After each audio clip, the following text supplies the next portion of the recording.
On October 14, 1943, at 25,000 feet over German territory, Staff Sergeant Michael Romano was braced in the claustrophobic tail section of his B-17 Flying Fortress.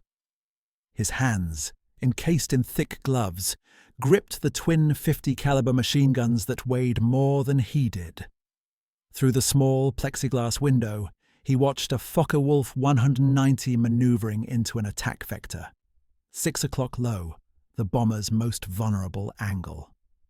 Romano squinted, trying to align the enemy fighter within his primitive ring and bead sight.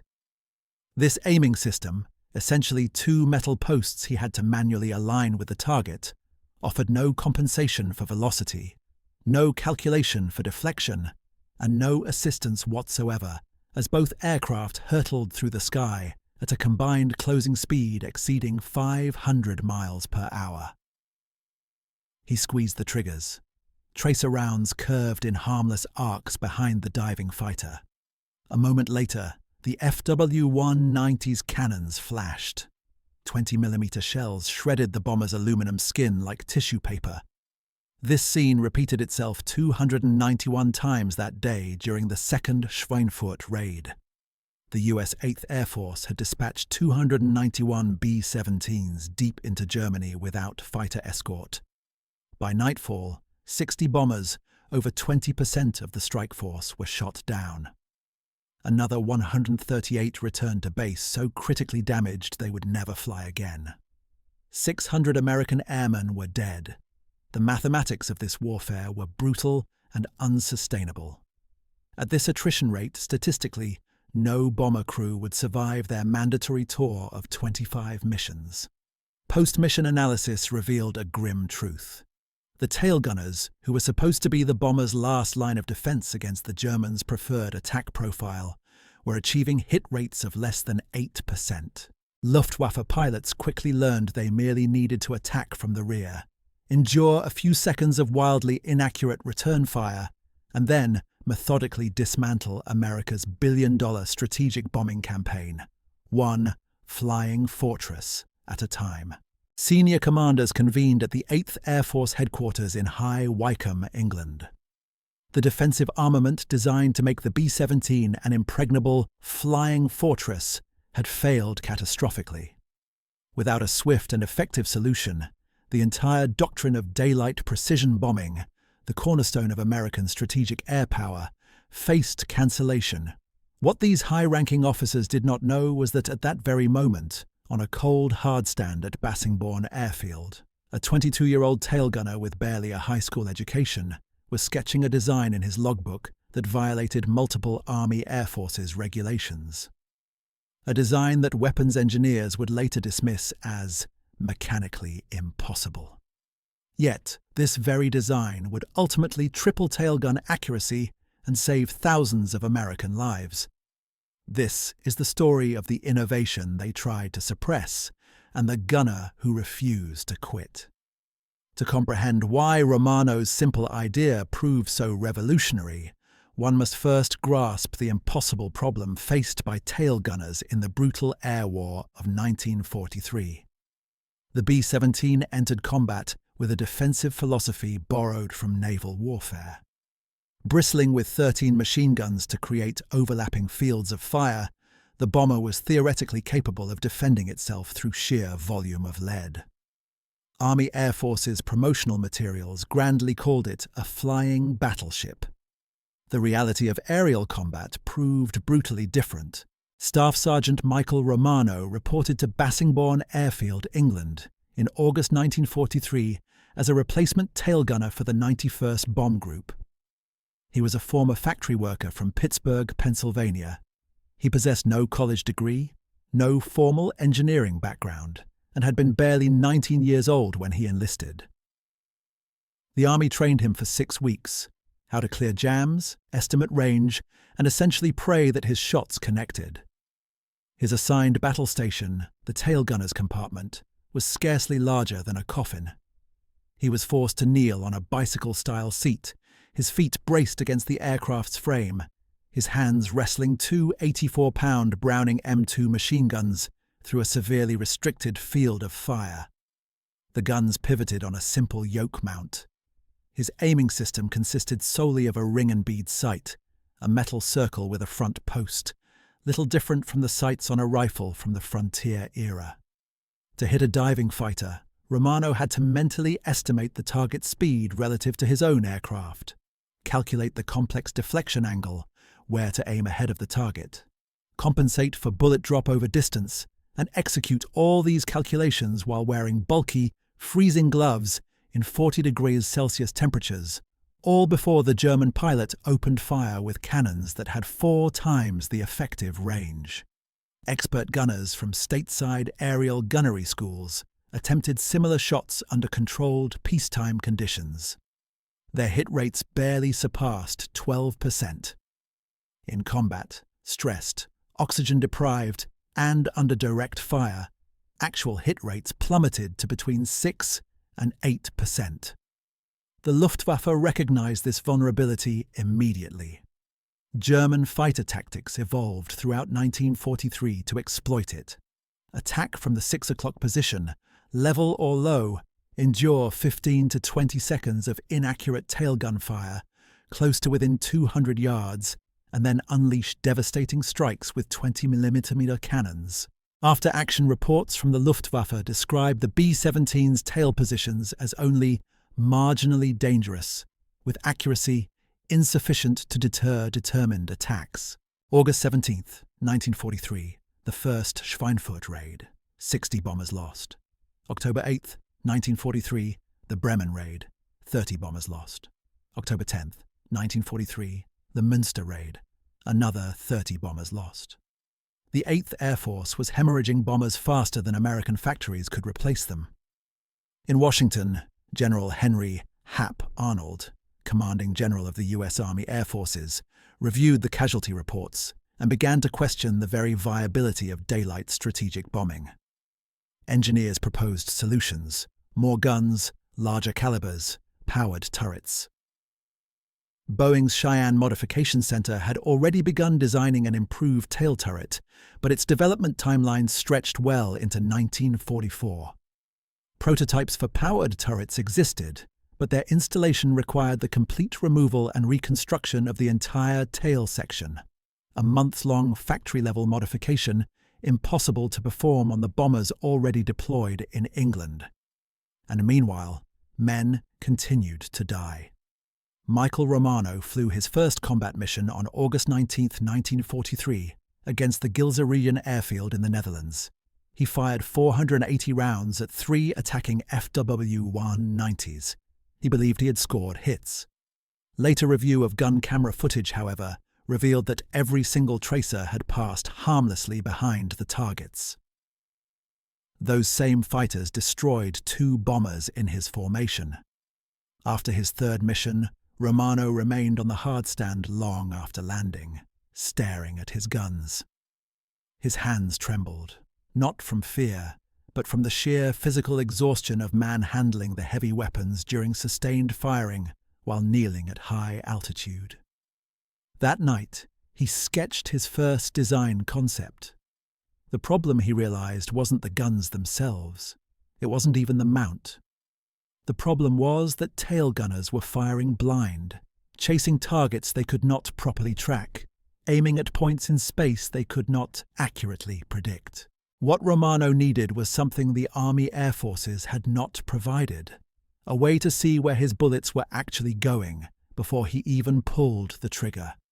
He needed a reflector sight, but the cramped confines of the tail position made the installation of a standard reflector sight impossible, unless someone was willing to break the rules. Staff Sergeant Michael Romano possessed precisely 0 formal qualifications for weapons engineering. Born in Pittsburgh in 1924, he had dropped out of high school at 16 to work in the steel mills after his father fell ill. There he operated blast furnaces, repaired heavy machinery, and learned practical metallurgy through hands-on trial and error rather than academic textbooks. When America entered the war, he enlisted in the Army Air Forces, hoping to escape the monotony of factory work. The military assigned him to aerial gunnery school not due to any demonstrated aptitude, but simply because he was small enough to fit into the cramped tail gunner position. At 5'7" and 145 pounds, Romano could squeeze into spaces that eliminated larger recruits. He completed basic gunnery training at Harlingen, Texas, scoring merely average on range qualifications. His instructors noted adequate trigger discipline and satisfactory weapons maintenance. No one identified him as exceptional. He received his silver gunner's wings and an assignment to a B-17 crew, becoming just another interchangeable part in the vast machinery of the 8th Air Force. But Romano possessed one critical trait his service record did not capture: an innate refusal to accept systems that were fundamentally broken. After his 5th combat mission on October 4, 1943, against Frankfurt, Romano's frustration reached a breaking point. His bomber returned with 78 flak holes and damage from 2 separate fighter attacks. Romano had fired 620 rounds. He had hit nothing. His best friend, the tail gunner on a neighboring B-17, was killed when a Bf-109 attacked from dead astern, and Romano's counterfire had failed to deter it. That night, Romano walked to the aircraft revetment, carrying a maintenance flashlight and his logbook. He climbed into the tail section, the air still acrid with the smell of cordite and hydraulic fluid, and stared at the useless ring and bead sight. The moment of insight arrived not as a dramatic revelation, but as a simple, almost mundane observation. Romano noticed his own distorted reflection in the curved plexiglass window. In that warped mirror, he could see areas behind his aircraft's tail that his iron sights could never cover. He began to sketch rapidly. What if he mounted small mirrors at strategic angles, granting him peripheral vision beyond the gunsight's limited field of view? What if he angled them to show the tracer paths from his own guns, allowing him to walk his fire onto targets by watching the reflection instead of squinting through inadequate iron sights? Then came the crucial conceptual leap. What if he combined these mirrors with a simple reflector sight? A piece of glass etched with an aiming reticle, positioned to let him track targets, while simultaneously observing his tracer patterns in the peripheral mirrors. It wasn't a true computing gunsight, like the sophisticated gyroscopic systems in fighters. It was a jury-rigged, Rube Goldberg-like combination of reflective surfaces and improvised aiming references. But it just might work. Romano spent 3 hours that night sketching designs, measuring angles, and calculating sightlines with a carpenter's protractor he had salvaged from the base machine shop. By dawn, he had detailed drawings of a mirror-assisted reflector sight system that required no electrical power, no complex installation procedures, and no factory-level modification. He also had a monumental problem. His design blatantly violated Army Air Force's Technical Order 20EG2, which strictly prohibited any unauthorized modifications to defensive armament. Installation without engineering approval could result in a court-martial. Romano decided he no longer cared. He found his co-conspirator in an unlikely place: the base sheet metal shop. Technical Sergeant Frank Kellerman, a 38-year-old aircraft mechanic from Detroit, had served in the Civilian Conservation Corps during the Depression, building bridges and repairing equipment with whatever scrap materials he could scavenge. When Romano approached him on October 7th with his sketches and a request for off-the-books fabrication, Kellerman studied the drawings for less than 5 minutes. "This is illegal," Kellerman stated flatly. Romano nodded. "Yes, Sergeant. You're asking me to modify defensive armament without engineering approval, which violates about 6 different technical orders." "Yes, Sergeant." Kellerman looked up from the drawings. "When do you fly again?" "Tomorrow, Münster." Kellerman sighed. "Then we'd better work fast." They began after midnight in a secluded corner of the maintenance hangar, using scrap materials Kellerman had unofficially requisitioned. The core components were cannibalized from salvaged aircraft parts. curved mirrors from damaged navigation equipment, plexiglass sheets from shattered canopy sections, aluminum brackets from written-off airframes. The reflector sight itself, the system's crucial component, came from the wreckage of a P-47 Thunderbolt fighter. Kellerman carefully removed the undamaged gunsight assembly, designed for nose-mounted installation, and re-engineered its mounting brackets to fit the tail gunner's cramped station. The mirror system proved more challenging. Romano wanted 3 small convex mirrors positioned at precise angles to provide a clear view of his tracer paths without obstructing his forward field of view. Kellerman fabricated adjustable brackets from sheet aluminum and ball socket joints salvaged from control surface linkages. They worked through the night, fitting components, testing sightlines, and making minute adjustments. At 0430 hours, Kellerman installed the complete, crudely assembled system into Romano's assigned aircraft, a B-17G named Knockout Dropper. While the rest of the airfield slept, the deed was done. Brackets were attached with standard aircraft bolts. Mirrors were fixed in place using safety wire. The reflector sight was mounted to the gun yoke via a welded bracket that would have horrified any Boeing engineer. Not a single word about the modification was entered into the aircraft's official maintenance logbook. At the dawn mission briefing, Romano told no one about his new sight. His pilot, Lieutenant James Hulbrook, did not perform a personal inspection of the tail section before engine start. The group commander was unaware. The squadron armament officer was oblivious. They launched for Münster at 0730 hours. Over Germany at 10:15 hours, a Bf-109 began its attack run. 6 o'clock low, closing fast. Romano swiveled his guns, peered through the new reflector sight, and saw the illuminated reticle floating effortlessly in his field of vision, superimposing itself over the enemy fighter. In his peripheral vision, the strategically placed mirrors showed him the precise alignment angles of his gun barrels. For the first time, he had instant feedback on where his weapons were pointed. He fired a 3-second burst. The pattern of the tracers, clearly visible in the mirrors, instantly showed him he was shooting behind the target. He adjusted, leading the fighter by the diameter of the reticle, and fired again. This time, the streams of tracers and the path of the Bf-109 converged. The fighter's engine cowling erupted in a flash of flame. The 109 rolled onto its back and spun earthward, trailing a thick plume of black smoke.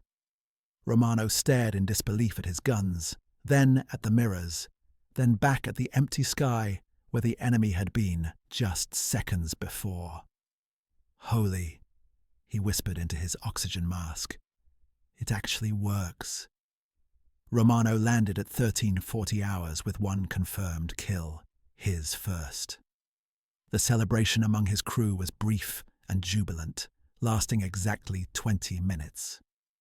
At 1400 hours during the routine post-flight inspection, Crew Chief Master Sergeant Donald Pierce discovered the unauthorized modifications.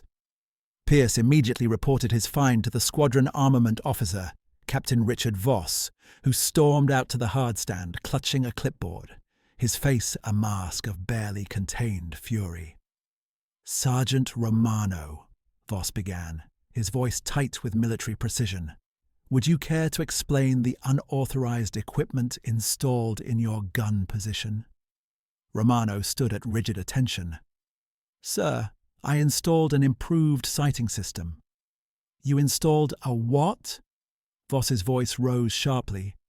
"Do you have any comprehension of the regulations you have violated? Technical Order 20EG2 explicitly prohibits unauthorized modifications to defensive armament. This isn't some hot rod you're tinkering with in your backyard, Sergeant. This is a multi-million-dollar combat aircraft. Unapproved modifications can compromise structural integrity, create fire hazards, interfere with other systems." "Sir, the system works," Romano interjected. "I shot down I don't care if you shot down the entire Luftwaffe single-handedly." Voss jabbed an angry finger toward the tail section. That equipment is not Army Air Force's standard. It's not Boeing approved. It hasn't undergone any safety or performance testing. You will remove it immediately, or I will have you court-martialed for destruction of government property."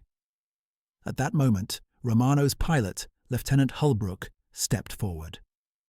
"Captain, with all due respect, my tail gunner scored his first confirmed kill today using that sight. Perhaps we should consider—" "Your opinion is noted, Lieutenant," Voss cut him off coldly. "The modification will be removed. That is final." Word of Romano's illegal mirror sight and his successful kill spread through the 91st Bomb Group like wildfire. By evening chow, every gunner on the base knew the story. Opinions were sharply divided. Veteran gunners crowded around Romano's table in the mess hall, firing off questions. How hard was it to install? What's the field of view like? Can the mirrors handle the slipstream at 200 miles per hour? However, the reaction from the engineering officers and senior maintenance staff was one of alarm. Captain Theodore Morrison, the group's assistant armament officer, convened an emergency meeting on October 11th. 14 officers attended, and the tone was overwhelmingly hostile. "Gentlemen," Morrison began, "we have a serious discipline problem. A sergeant, on his own authority, has performed unauthorized field modifications using salvaged components of unknown provenance. This sets a dangerous and unacceptable precedent. If every enlisted man decides to re-engineer his weapon system based on personal preference—" The room erupted. "With respect, sir, that's absurd." Major William Calhoun, the group's operations officer, stood up. "Romano shot down an enemy fighter using this system. Our tail gunners are currently achieving hit rates of around 8%. If his modification improves that even marginally—" "Marginally?" Morrison's face flushed red. "Major, we have no data, no testing. One successful engagement does not validate a wholesale violation of technical orders." "Then test it, for God's sake," Calhoun fired back. "Put Romano up tomorrow with the modification installed and gun cameras rolling. They'll capture objective performance data. If it doesn't work, fine, remove it. But if it does work, maybe we should be installing these systems on every bomber instead of court-martialing the man who had the guts to invent it." The argument escalated. Engineers cited critical safety concerns. Combat officers cited the unbearable casualty rates. The meeting devolved into a shouting match. At 2000 hours, the dispute reached the desk of Colonel Stanley Ray, the commanding officer of the 91st Bomb Group. A 53-year-old career officer and former bomber pilot from the First World War, Ray had a reputation for both strict discipline and hard-nosed pragmatism. He listened to the arguments from both sides for a full 90 minutes without uttering a word. Finally, he spoke. "How many bombers did we lose last week?" Silence filled the room. "Captain Morrison, I asked you a question." 17, sir. 17 B-17s from this group alone." "And how many enemy fighters did our tail gunners shoot down during those missions? Confirmed kills?" 3, sir." Ray nodded slowly. 17 bombers, 680 American boys, against 3 confirmed German fighters. He looked directly at Captain Morrison. "Captain, your concern regarding unauthorized modifications is noted. Your concern for regulations is valid. But I am considerably more concerned about losing 17 goddamn airplanes every week because our defensive armament doesn't work." He then turned his gaze to Sergeant Romano. "Sergeant, your modification stays on your aircraft. You will fly the next 3 missions with gun cameras recording every engagement. If your hit rate shows measurable improvement, we will authorize installation across the entire group.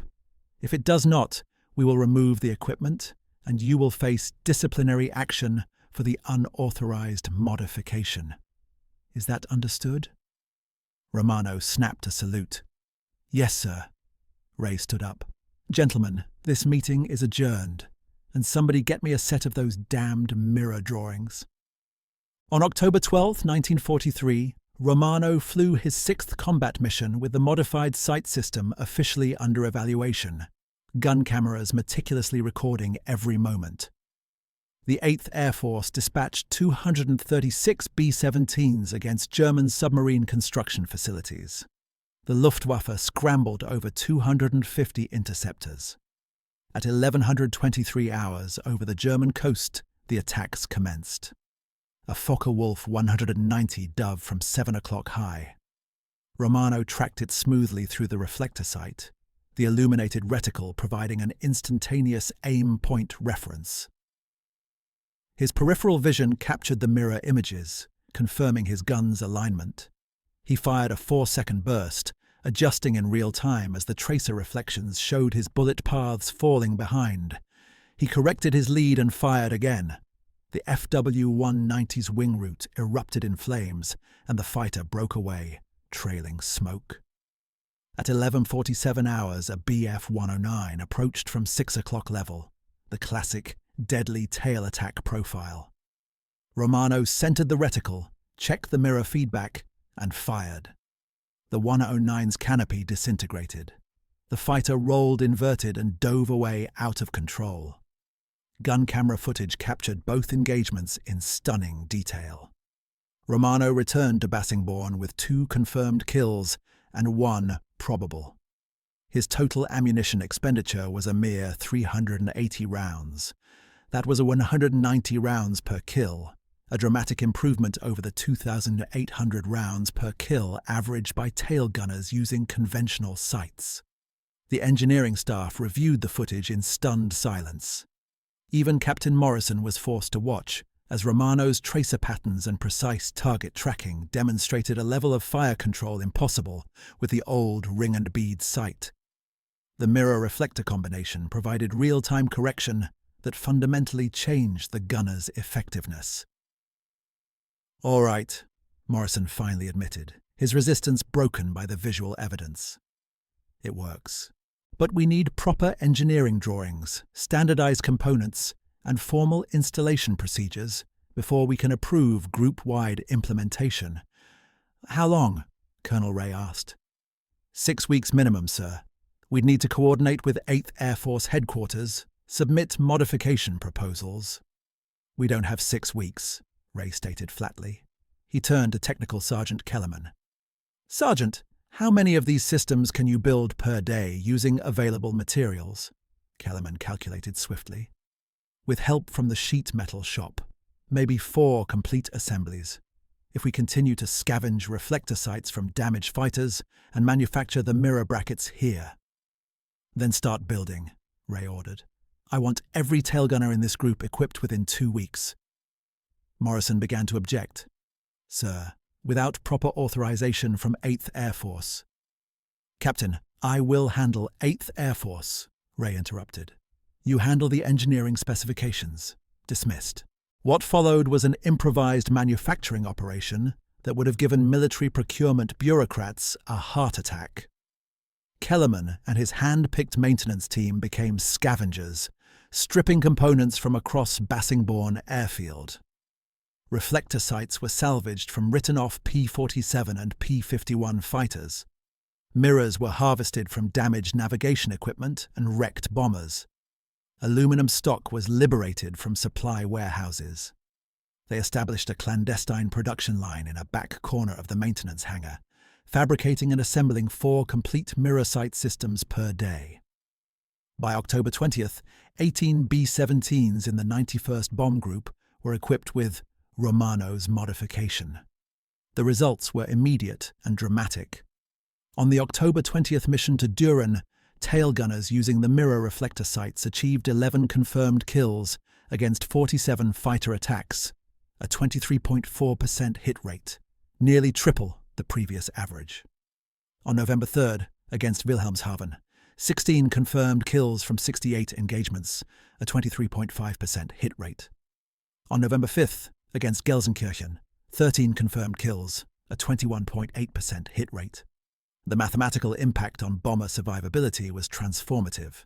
Luftwaffe pilots, long accustomed to attacking B-17s from the rear with relative impunity, suddenly found themselves facing accurate, sustained, and lethal defensive fire.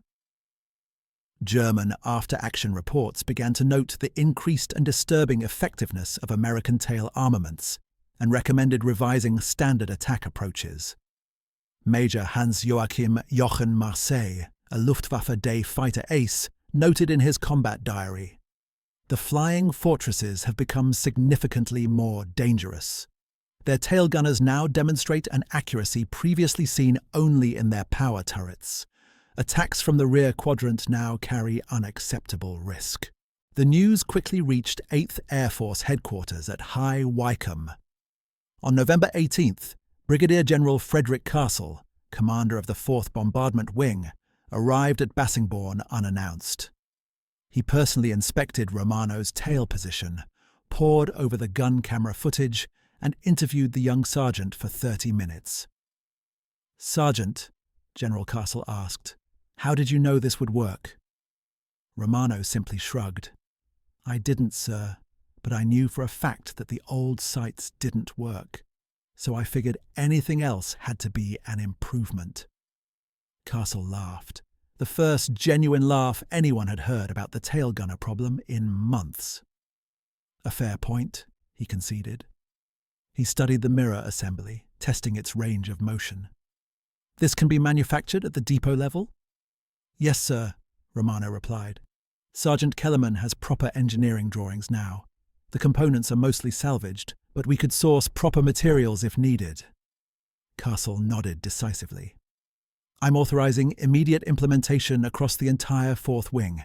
Every B-17 will receive this modification within the next 30 days. He looked directly at Romano. "Sergeant, you have probably saved more American lives than you will ever know." By December 1943, Romano's mirror reflector sight system, now officially designated the Field Expedient Tailgun Aiming System, Type 1, was installed in over 200 B-17s across multiple bomb groups. Formal engineering studies confirmed its efficacy. Boeing's Cheyenne Modification Center, which was already developing an improved tail turret, incorporated the principles of Romano's reflector sight into its final design. The production Cheyenne turret, which began appearing on B-17Gs in January 1944, featured an N8 reflector sight, positioned almost exactly where Romano's salvaged P-47 sight had been placed in his original, illicit installation. The impact on crew survival was measurable and profound. For bomb groups equipped with the improved tail sighting systems, losses from tail attacks decreased by approximately 35% between October 1943 and March 1944. This percentage translated to dozens of saved bombers and hundreds of living airmen who, statistically, should have died. All thanks to a modification one engineering captain had initially condemned as illegal and dangerous. Michael Romano continued flying combat missions through February 1944, personally achieving 7 confirmed kills and 4 probables, an exceptional record for a tail gunner. His innovations spread throughout the 8th Air Force and then to the 15th Air Force in Italy, eventually influencing defensive modifications on the B-24 Liberator as well. On February 22, 1944, during the Big Week maximum effort offensive against German aircraft production facilities, Romano's bomber was severely damaged by flak over Leipzig. He continued to engage enemy fighters as hydraulic fluid and fuel sprayed into the tail section.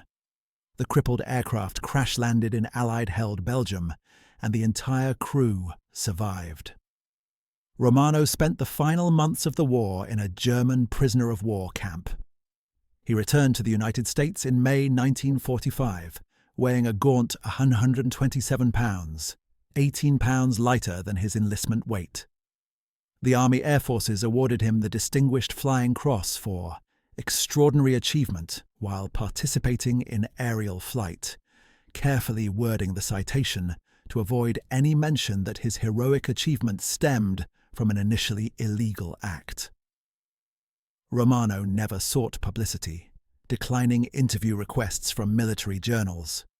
When Boeing engineers later invited him to their Seattle facility to consult on the Cheyenne turret's development, he politely refused, stating, "I just made what I needed to survive. Other people turned it into something official." He returned to Pittsburgh, married his high school sweetheart, and worked as a machinist for 37 years, rarely speaking about the war. His children grew up knowing only that their father had been a bomber crewman who fixed some gunsights.